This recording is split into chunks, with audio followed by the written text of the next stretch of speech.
forward with him. He said, didn't I not see when you went and you took the gifts from the man? And then he said the leprosy that was on Naaman, that leprosy will be on you. So he took the opportunity to teach some very important lessons. Does anyone else have any heroes that they want to talk about? No? Okay. Then maybe please go into the Who is Jesus segment.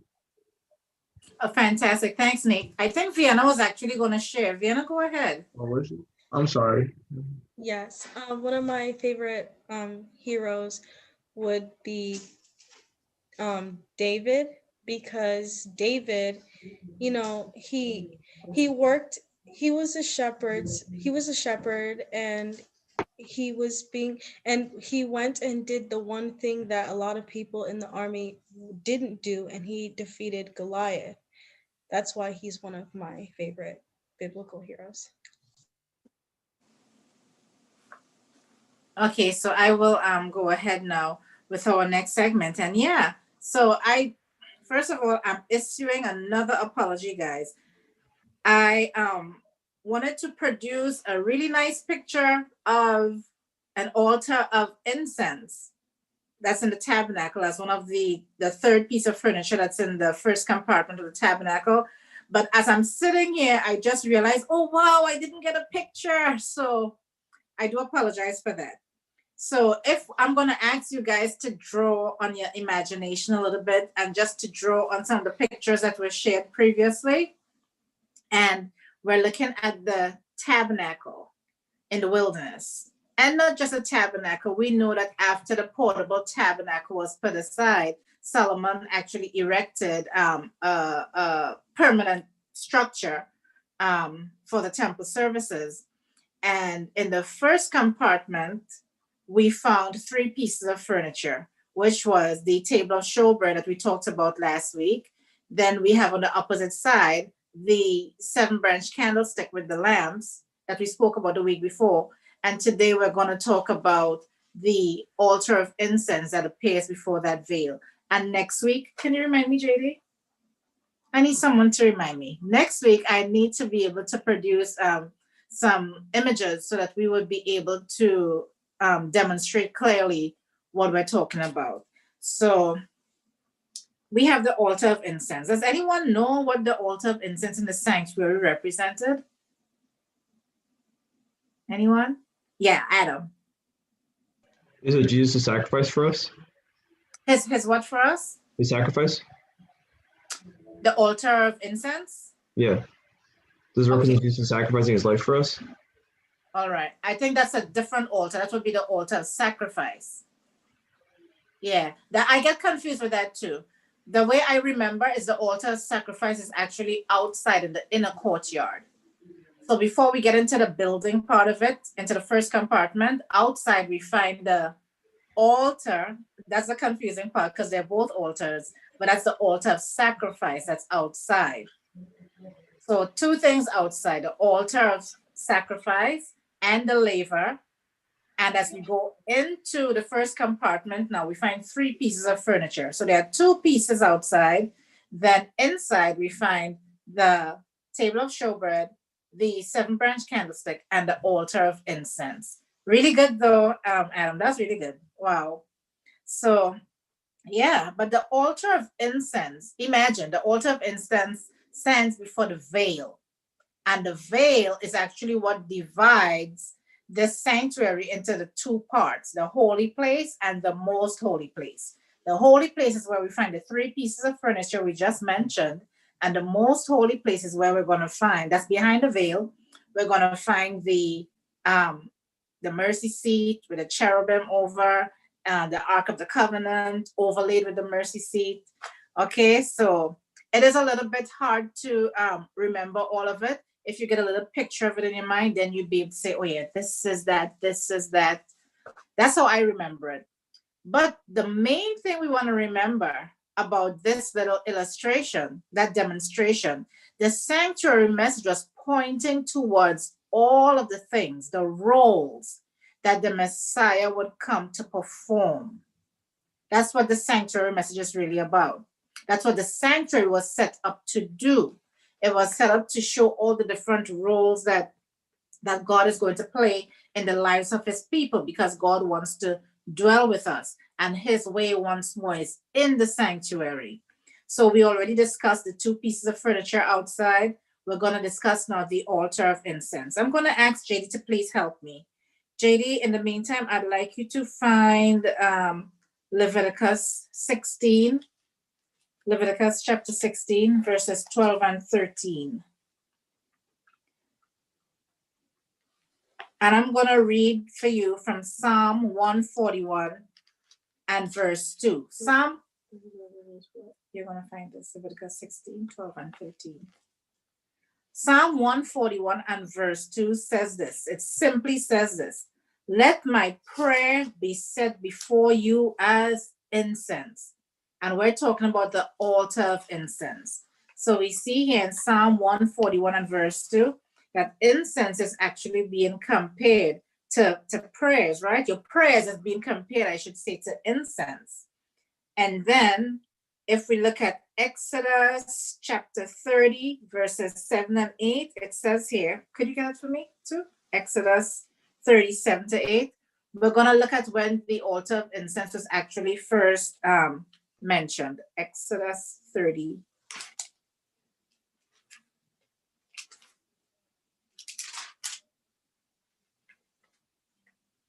And it says, they're talking about, God is describing how he wants this altar to be set up for the burning of incense. And then in 7, he says, Aaron shall burn on it. That's after the altar was built, the altar that was set up specifically for the burning of incense.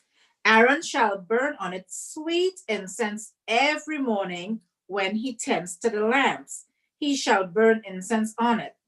And when Aaron lights the lamps at twilight, he shall burn incense on it, a perpetual incense before the Lord throughout your generations. So we see in Exodus, when the altar of incense was set up within the sanctuary, the purpose of it was to burn incense perpetually before the Lord.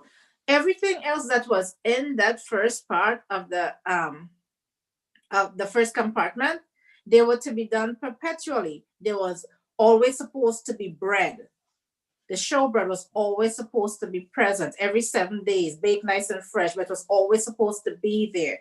The first compartment was never supposed to be without bread. Remember, the bread represented what? The word of God. Jesus said he's the bread of life. Man shall not live by bread alone, but by everything that proceeds from the mouth of God. So the bread represented the word of God. It also represented the 12 tribes, the 12 loaves, the 12 tribes. And then we find here that in Leviticus 16, it's telling us that even the incense is supposed to be there perpetually. And the lights in the first compartment were supposed to be perpetually burned. That's the lamps. The light was never supposed to go out. The wicks were always supposed to be trimmed. The lamps were supposed to be bright and glowing. And who was doing all of this in the sanctuary? The priest. The priest was the one performing these acts of keeping the light burning, making sure the bread was there, making sure there's always incense. So if we remember that the roles in the sanctuary are all pointing towards the roles that Jesus would perform, Jesus being our high priest, according to Hebrews in chapter 4 and in chapter 8, it tells us that Jesus is our high priest. But let's get to that verse that I asked Julie to find for me, which is Leviticus 12 and 13. Leviticus 16, 12 and 13. Then he shall take a censer full of burning coals of fire from the altar before the Lord, with his hands full of sweet incense, beaten fine, and bring it inside the veil. And he shall put the incense on the fire before the Lord, that the cloud of incense may cover the mercy seat that is on the testimony, lest he die. Good. So the high priest's job regarding the incense was to take a censer, put the incense in, bring it before the Lord, before the mercy seat of the Lord, before the veil. Okay, so that was the high priest's job.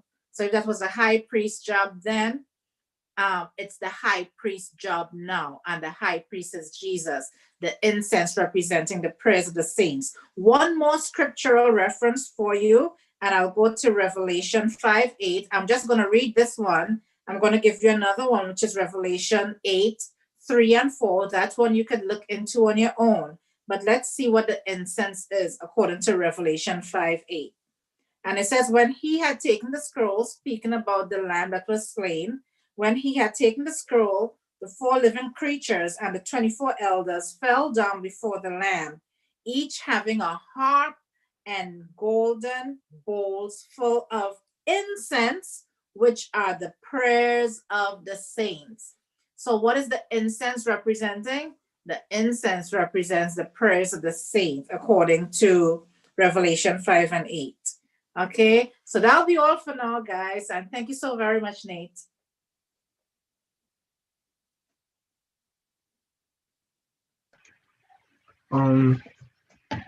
Jeremy, may you please go into the main part of the lesson?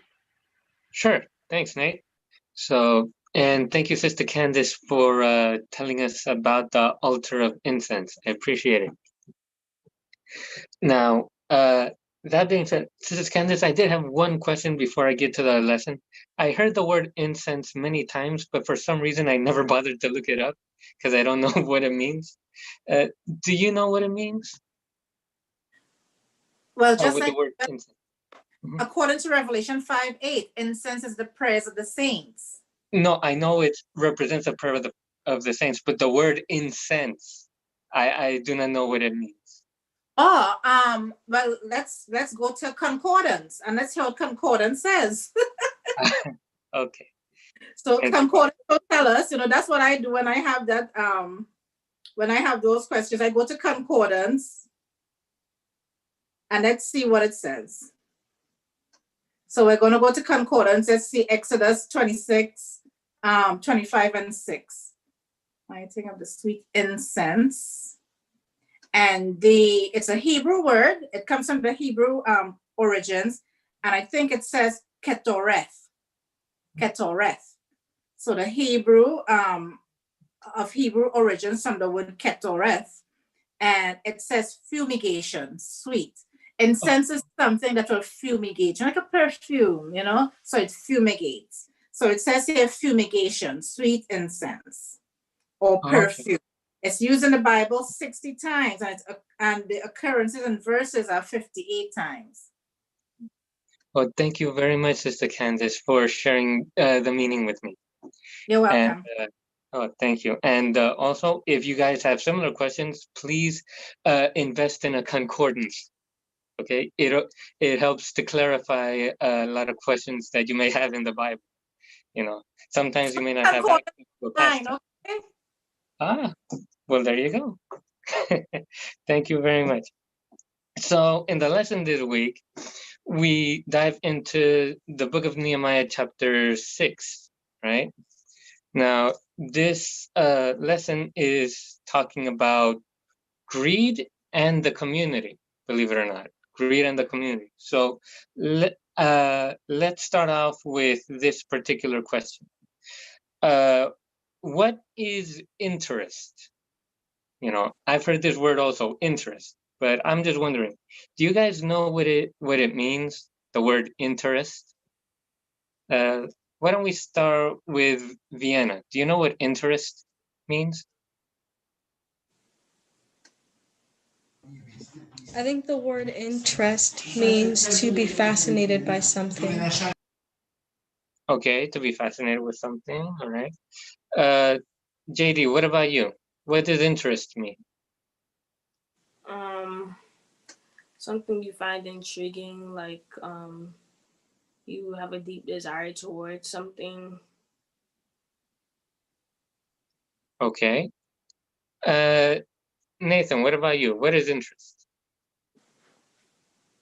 I think it's something that captivates you, occupies your mind. Okay. Something that takes your attention. Something that captures your attention. Okay, that makes sense. Adam, what do you think? Similar to that, but I think it's a little bit simpler. It's just something that gets your curiosity to even to a small degree. If I have an interest in a TV show, doesn't mean it's my favorite. It just means I might want to watch it maybe. Okay. All right. See, in the Bible and in the English language, there are two kinds of interests. There's the one that you have described, and then there's the banking term interest. Like if you take out a loan, they charge you interest. All right. Now, just out of curiosity, can you guys give me an example of, paying interest, or a time when you will have to pay interest, or what it even is in terms of banking? Yeah, Adam, go ahead. Well, like, well, I mean, I guess we're just gonna put in like in really small numbers, so like obviously you never take a loan for like $10, but if you took a loan, let's say you took a loan for $10 theoretically, and like the interest is like 1 cent every year or whatever, and then you don't pay it back for a year, the next year you have to pay back $1 or like a cent extra or something like that. But interest is like it's the money that accumulates after you've already fixed something out. It's like a loan. Okay, so it's money that accumulates. All right, that's a pretty good way to say it. Vienna, what do you know about interest, about this particular kind of interest? Interest in finance and economics is payments from a borrower or deposit taking financial institution to a lender. Okay, so if you borrow something, you have to pay it to the guy you borrowed it from. Okay, that makes sense. JD, what do you know about interest? Yeah, it's money that you have to pay back, I believe. Basically. All right, money that you have to pay back, similar to a loan. All right. Now, that being said, let me ask you guys this. Have you guys ever heard of the term debtor's prison?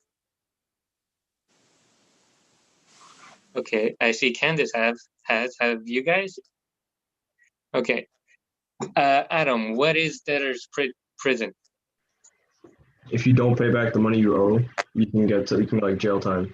Nothing like not like super like large usually, but you can get like a year or like up to a year. You can get like a couple months in jail for like not paying back your loans and whatnot. Right. Yeah. Well, that's what it is now. Now, back in the old days, it was a lot more steep than that, though. Now, let me ask you this last question. Have you ever heard of the term loan shark or loan sharking? Really? So you guys haven't seen any mafia movies or The Godfather or anything like Casino Royale? No. Yeah, Adam, go ahead. Aren't those like the people who like deliberately put out loans that are gonna be really hard? Like they like hide like the interest rates, so then like when like you take the loan, you think it's a good idea, but then like you realize like, oh no, you actually have to pay like 500% interest, something like something crazy, and like they use like either blackmail you or like you go to jail or something like that. Like it's always like the trick you or like scam you. That's exactly it. That is exactly it. It's people who take advantage of, well, desperate people who are in hard financial situations, where they will give you a loan to help you or give you money to get out of a financial hardship, but at really, really high interest rate, like 500% interest. So it ends up being worse than before. Now, the reason why I bring this up is because this is what happened in Israel, and this is what happened in a lot of the world, a lot of countries. Now, in Israel, okay, there was a problem. The people complained to Nehemiah, who was the governor at this time, okay? And they complained and said, we don't own our fields. We are struggling with debt. And we are struggling to pay taxes. We're struggling to pay back our loans. Some of us are having no choice, but we may have to sell our properties. We may have to sell ourselves as slaves. Some people have already sold their daughters as slaves to pay back debt, but we just keep getting buried. Is there any way you can help us? So Nehemiah thought about this, and he went to the nobles, or the people who were the loaners in this, and he was upset at them and said, you're charging your people interest, and that is wrong. See, a lot of people don't know this, but the Bible actually says charging interest is wrong. Because, well, look at it this way. If, let's say, I were to borrow 20 bucks, or you guys were to borrow 20 bucks, and I gave it to you, but on one condition, that you have to pay me back the 20 bucks with 10 cents, or 20 cents, or 25 cents. Then I'm technically stealing from you, because I'm giving you 20, but I'm asking for more back, right?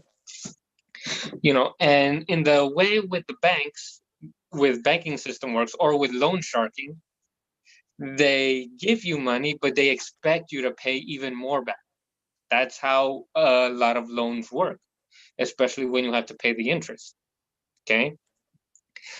So Nehemiah pretty much shamed them and told them to give back the money, give back the interest to the people, give back the land, and also he had to take up a collection, you know, an offering to get enough money to buy back the people who were sold into slavery, right? So let me ask you this question. Do we see similar things happening today? You know, people suffering from financial burdens. Vienna, do you think we still see it today? Yes. Okay, can you give me an example? Of people. Okay, so like there's a lot of college students who may not always have the means to pay for their full college experience, so they take out a loan, and so that may be a reason. Some people, some senior citizens, some people in their like 30s are in debt simply because they could not pay off debt, things from the past, like when they went to school, etc. Yeah, great example. In fact, I think the Wall Street Journal said that student debt is going to turn into one of the biggest tragedies in the next 20 or 30 years, the way things are moving. JD, have you ever seen people struggle financially? I'm sure I have. Probably I didn't really recognize it, but I'm sure I have seen it. People who usually struggle financially don't really let people know, like because it's not really their business or concern, so they're trying to hide it. But I'd say a good example of it would be like, with COVID and stuff. A lot of people lost jobs and stuff like that. Still don't have jobs. Excuse me, sorry. So they're struggling to make a living off of nothing. Yep, that pretty much sums it up. Nathan, what about you? Have you seen people struggle before, or do you have an example of people struggling? I feel like I do see people struggling. Like I feel like if you've ever gone to like a city, and you walking around, you see people who are like asking for money or stuff. So I guess you can say that's a form. Yes. That is an excellent example. Now, in the story with Nehemiah, like I said, Nehemiah had to take up a collection. Now, I tell you that to say this, all right? He did that because sometimes the community is the best solution to financial problems. And there's actually a good example of this. About back in 2012, I believe, or 2015, the country of Spain had an economic crisis, and their economy was going down. And a lot of businesses were struggling, very similar to how they are now in this pandemic. And the banks were not loaning any money. And the few banks that were loaning, they were charging very high interest rates. So the people got tired and said, you know what? Forget the banks. We're going to handle this among ourselves.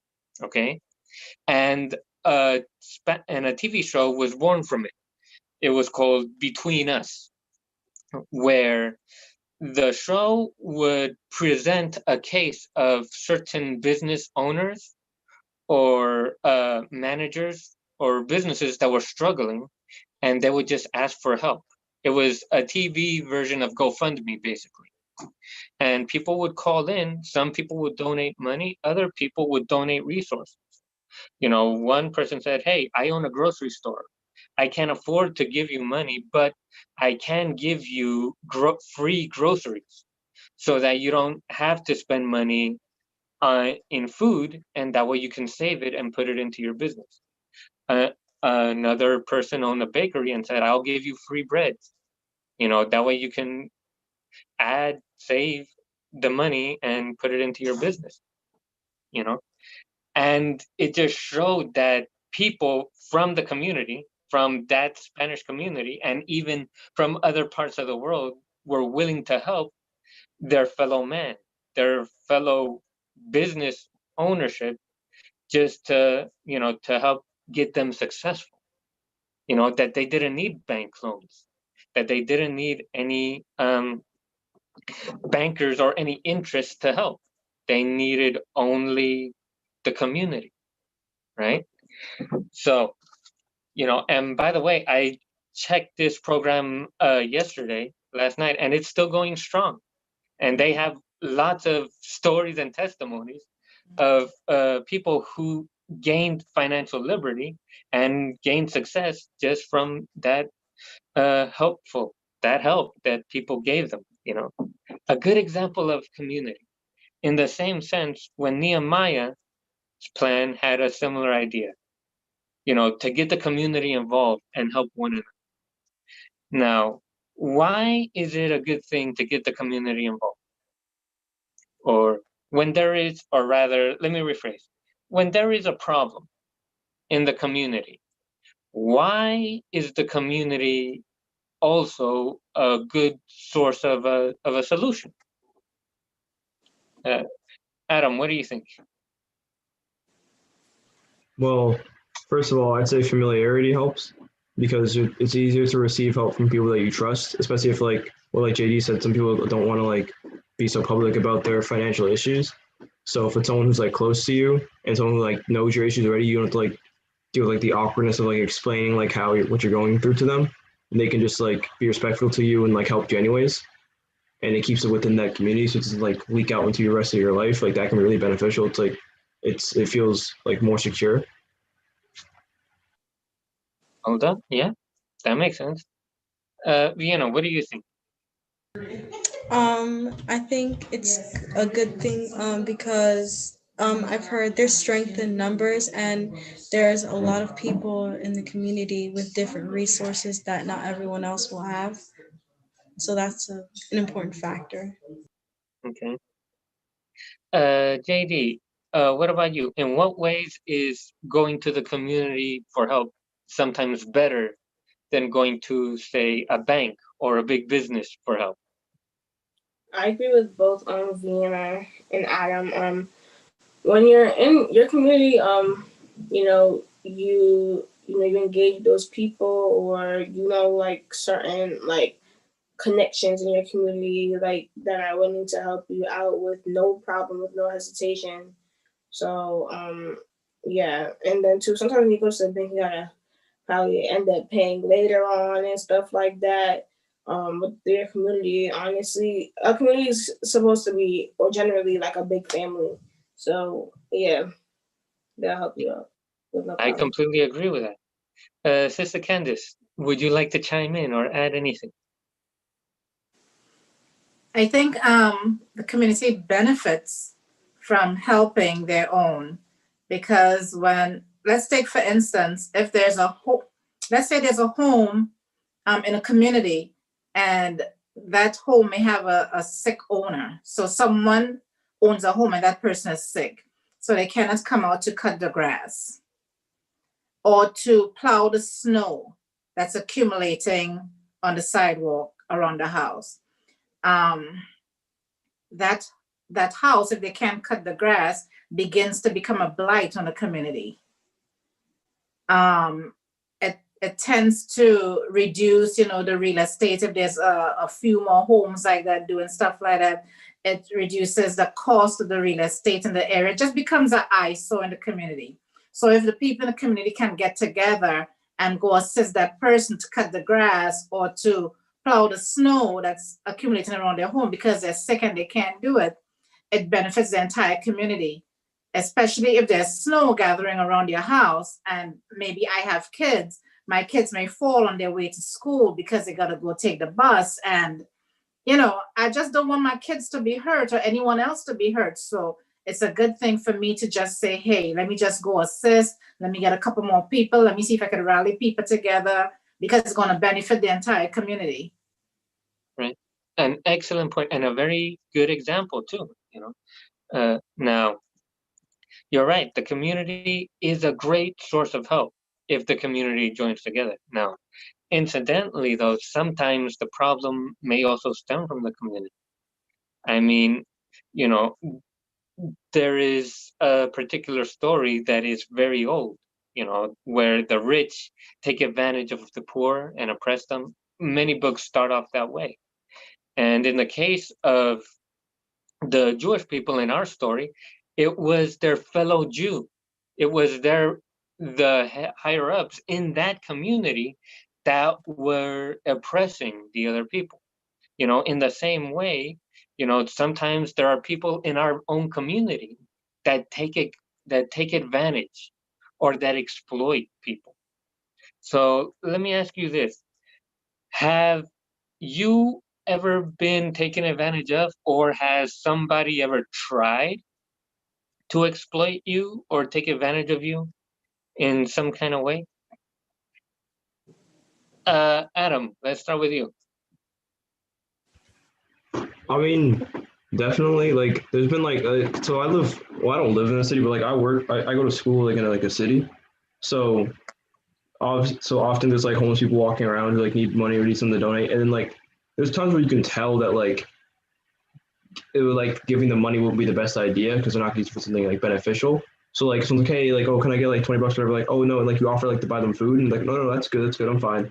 Then like you could tell that like their goal was something else. If like because I mean, if they're sitting there like they don't have any clothes, they don't have any food, and you offer to buy someone a meal, I mean, and they turn that down because it's not just straight up cash, then that like they were trying something else and it didn't work out.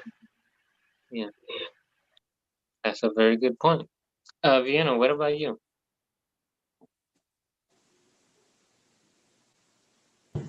No. No one's ever tried to take advantage of your kindness or Not that I could remember or think of.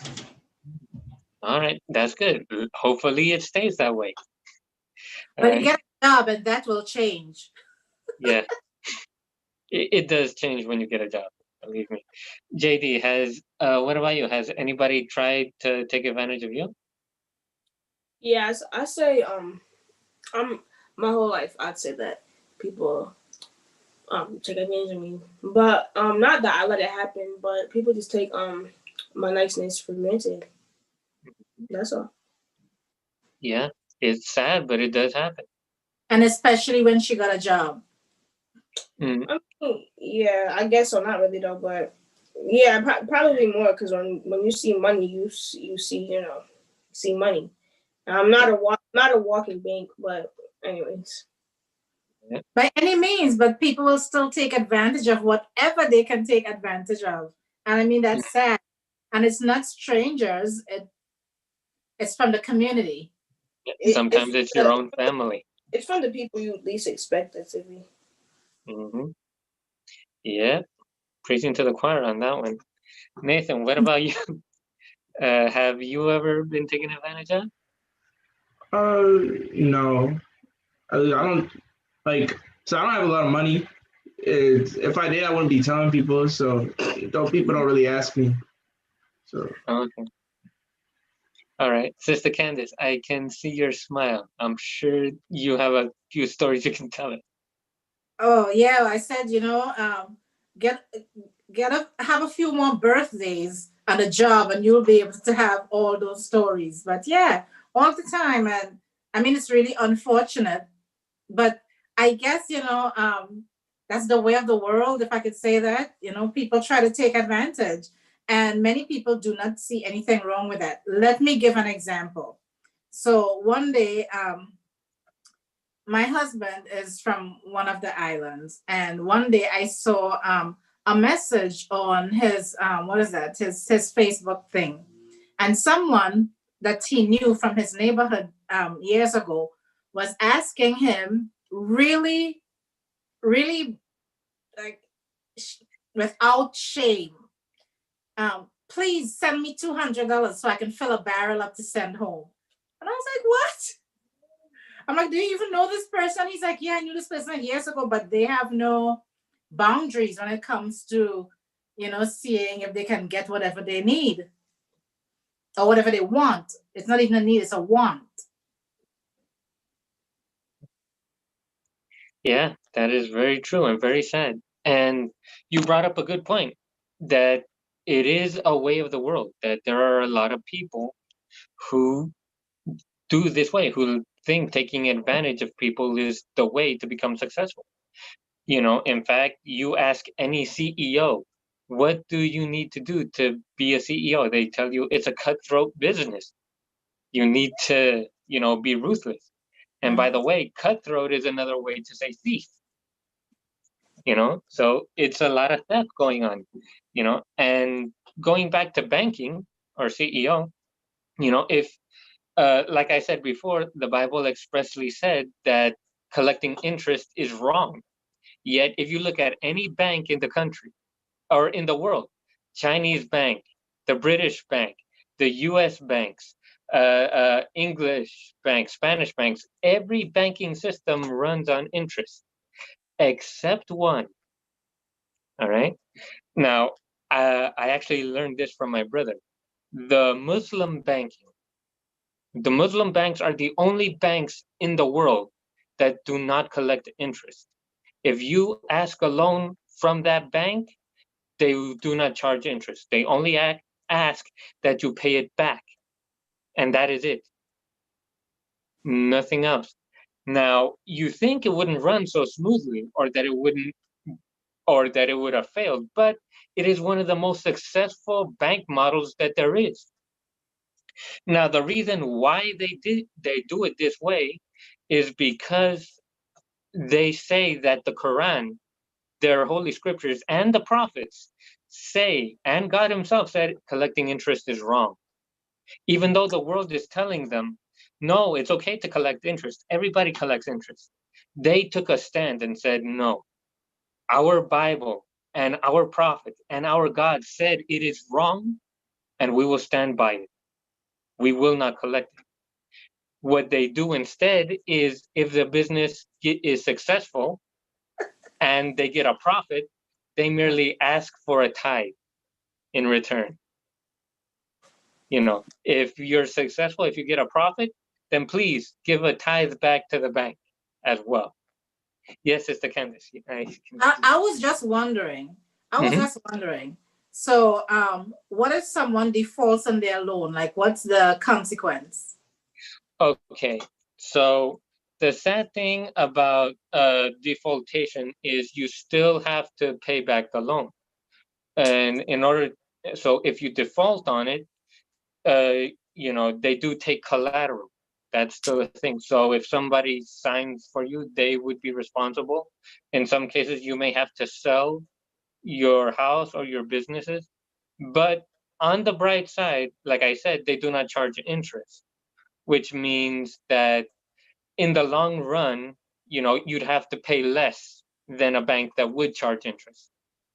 So that's the one kindness to it, But yeah, the sad thing is they do default on the loan. Sometimes they do, and it's sad, but it does happen. Now, that being said, what I do admire though is that here's a banker that actually stands on its principles, stands up for what is right, even when the world is doing wrong. Now, my question to you is, where do we stand as Christians? If we see somebody being exploited, what is our responsibility? What should we do?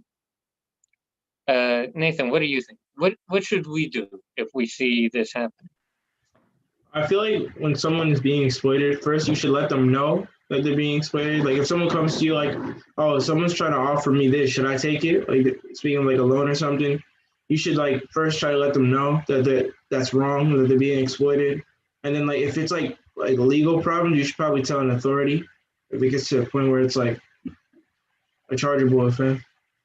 Yeah, I wholeheartedly agree. Vienna, what about you?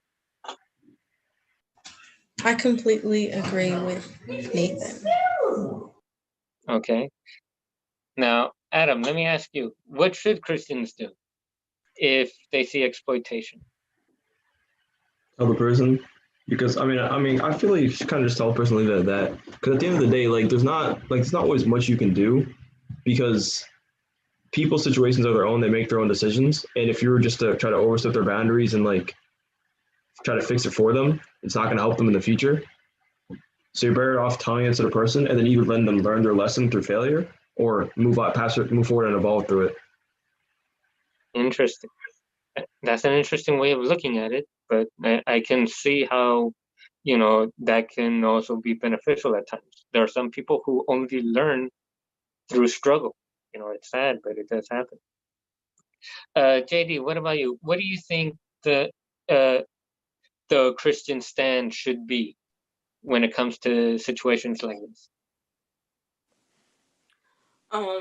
Well, if we know it's wrong, if we know it's not like something that was pleasing to God's eye, then we should probably just not do it, avoid it, do something that will probably better benefit the people, and something that is more pleasing to God, because we understand that it's wrong.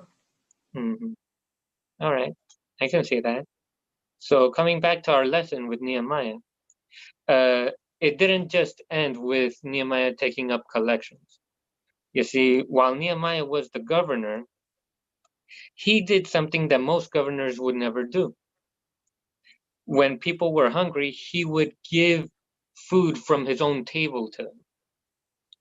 He would give clothes from his closet to help the people. He said, I am the governor, and it's my responsibility to take care of my people. So if my people are hungry, it's my responsibility to help them. All right.